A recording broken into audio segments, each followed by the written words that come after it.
اعوذ باللہ من الشیطان الرجیم بسم اللہ الرحمن الرحیم الصلاۃ والسلام علیکہ یا رسول اللہ صلی اللہ علیہ وآلہ وسلم۔ السلام علیکم ورحمۃ اللہ وبرکاتہ۔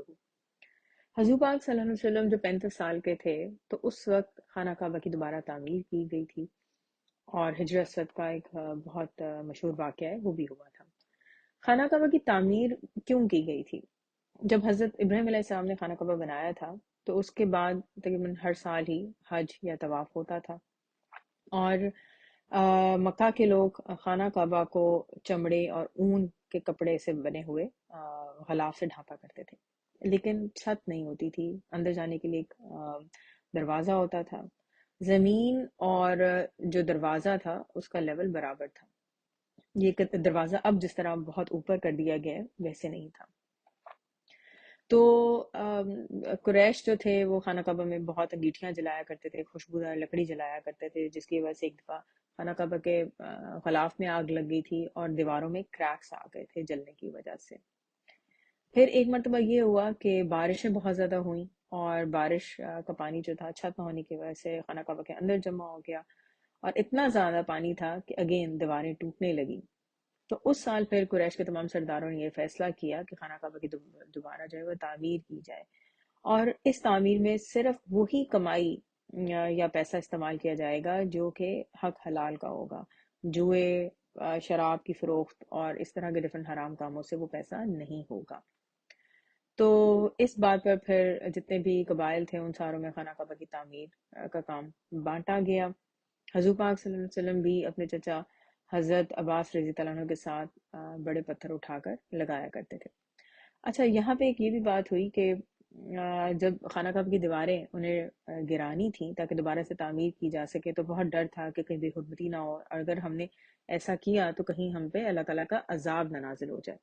تو اس وقت پھر ولید بن مغیرہ تھے، انہوں نے خانہ کعبہ کی دیوار کو جب توڑنا شروع کیا اور پھر دیکھا کہ کچھ بھی نہیں ہوا، تو تب تمام لوگ پھر اس بات میں شامل ہوئے۔ لیکن جب وہ حضرت ابراہیم علیہ السلام کی قائم کردہ بنیاد کے پاس پہنچے جو کہ سبز رنگ کے پتھر تھے، جب ان کو وہ گرانے لگے تو اس وقت شدید زلزلہ آیا، جس سے انہیں سمجھ آ گئی کہ اب ہم ان بنیادی پتھروں کو نہیں ہلا سکتے۔ لیکن مال کی کمی کی وجہ سے حتیم کا جو ایریا اب آپ دیکھتے ہیں اس کو پھر خانہ کعبہ کی چار دیواری سے نکال دیا گیا، اور اس کے گرد ایک چھوٹی سی دیوار بنا دی گئی، اس نشاندہی کے لیے کہ یہ ایریا کبھی خانہ کعبہ کا حصہ تھا۔ خانہ کعبہ کی تعمیر کی نگرانی جو ہے وہ ایک رومی کاریگر کر رہا تھا جس کا نام باقوم تھا۔ جب ہجر اسد لگانے کی باری آئی تو سب قبیلے چاہتے تھے کہ ان کو یہ سعادت حاصل ہو، اور کوئی ایک قبیلہ بھی اس سعادت سے پیچھے ہٹنے کو تیار نہیں تھا۔ زندگی اور موت کا مسئلہ اس کو بنا لیا گیا تھا۔ اس زمانے میں رواج یہ ہوتا تھا کہ عرب جو تھے وہ حلف لیا کرتے تھے، اور حلف وہ اس طرح لیتے تھے کہ خون کے پیالے میں اپنی انگلیاں ڈبو کر اس کو چاٹ لیتے تھے کہ اب ہم اپنی جان دے دیں گے لیکن اس حق سے پیچھے نہیں ہٹیں گے۔ لڑائی سے بچنے کے لیے ابو امیہ جو کہ حضور پاک صلی اللہ علیہ وسلم کی بیوی ام سلمہ کے والد تھے اور قریش کے سب سے عمر رسیدہ بندے تھے، وہ یہ کہتے ہیں کہ آج ہم سارے مل کر خانہ کعبہ کے اندر بیٹھیں گے، اور کل صبح جو شخص سب سے پہلے خانہ کعبہ میں داخل ہوگا وہ اس مسئلے کا حل نکالے گا۔ اور پھر ہم سب جانتے ہیں کہ سب سے پہلے وہاں داخل ہونے والے شخص حضور صلی اللہ علیہ وسلم تھے۔ حضور صلی اللہ علیہ وسلم نے اس مسئلے کا حل یہ نکالا کہ اپنی چادر زمین پر بچھائی، اس پہ حجر اسود کو رکھا، پھر تمام سرداروں کو کہا کہ وہ اس چادر کو پکڑیں، اور حجر اسود کو نصب کرنے کی جگہ پر سب سردار مل کر لے کر گئے، اور وہاں پہ حضور صلی اللہ علیہ وسلم نے حجر اسود کو اس کی جگہ پر لگایا۔ اس تعمیر سے پہلے خانہ کعبہ کے اندر جو بت موجود تھے ان کو بڑے احترام سے سائڈ پہ رکھا گیا تھا۔ جو دیواریں گرائی گئی تھیں ان پر بہت سے انبیاء کرام علیہ السلام کی تصاویر بنائی گئی تھیں۔ جب تعمیر مکمل ہو گئی اور خانہ کعبہ کی دیواریں تقریباً 15 ہاتھ بلند ہوئیں تو خانہ کعبہ کے اندر 6 ستون کھڑے کیے گئے۔ اس کے بعد تمام بت واپس رکھے گئے۔ حضرت ابراہیم علیہ السلام، اسماعیل علیہ السلام، عیسیٰ علیہ السلام اور حضرت مریم علیہ السلام کی تصویریں دوبارہ خانہ کعبہ کی دیواروں پر بنا دی گئیں، اور خانہ کعبہ کی تعمیر سے پہلے 2 دروازے تھے، ایک اندر داخل ہونے کے لیے اور دوسرا باہر نکلنے کے لیے۔ جب نئی تعمیر ہوئی تو صرف ایک ہی دروازہ رکھا گیا، اور یہ دروازہ زمین سے کافی اونچا رکھا گیا۔ اس کا ایک مقصد یہ بھی تھا کہ جن لوگوں کے پاس خانہ کعبہ کی چابی تھی ان لوگوں کی تھوڑی سی اہمیت ذرا زیادہ ہو جائے گی۔ پھر یہ کہ جب لوگ آیا کریں گے اور خانہ کعبہ کے اندر جب جایا کریں گے اس اونچے دروازے سے تو یہ بھی خاص سعادت ہوگی جو کسی کسی کو ملا کرے گی۔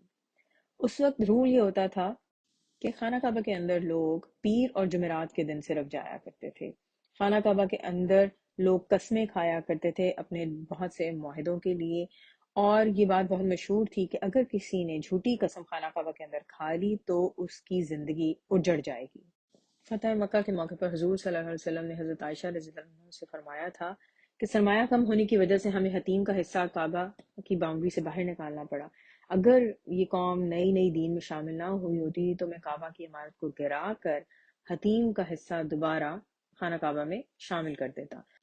دروازے کو زمین سے اتنا اوپر بنانے کے بجائے زمین کے لیول پر رکھتا اور دو دروازے بنائے جاتے، ایک طرف سے لوگ آتے اور دوسرے دروازے سے باہر نکلتے۔ خانہ کعبہ پر غلاف جو ہے کبھی چمڑے کا، کبھی اونی کپڑے کا، پھر کبھی سفید کپڑے کا چڑھایا جاتا۔ یہ بھی سنا گیا کہ یمن سے بھی کپڑا دھاری دار منگوایا جاتا تھا جو غلاف کے طور پہ استعمال ہوتا تھا۔ پھر مامون عبداللہ بن ہارون الرشید نے سال میں 3 بار کعبہ کا غلاف بدلنا شروع کیا۔ 8 ذی الحجہ کو سرخ رنگ کا غلاف چڑھایا جاتا، رجب کی پہلی تاریخ کو سفید رنگ کا، اور 29 رمضان کو پھر سرخ رنگ کا غلاف کعبے پر چڑھایا جاتا۔ بعد میں خانہ کعبہ پر سبز رنگ کا غلاف بھی چڑھایا گیا۔ پھر نصر اور مامون نے آپس میں طے کیا کہ کعبہ کے غلاف کا رنگ بار بار تبدیل نہیں کرنا چاہیے، اور تب سے لے کر اب تک صرف کالے رنگ کا غلاف ہی چڑھایا جاتا ہے۔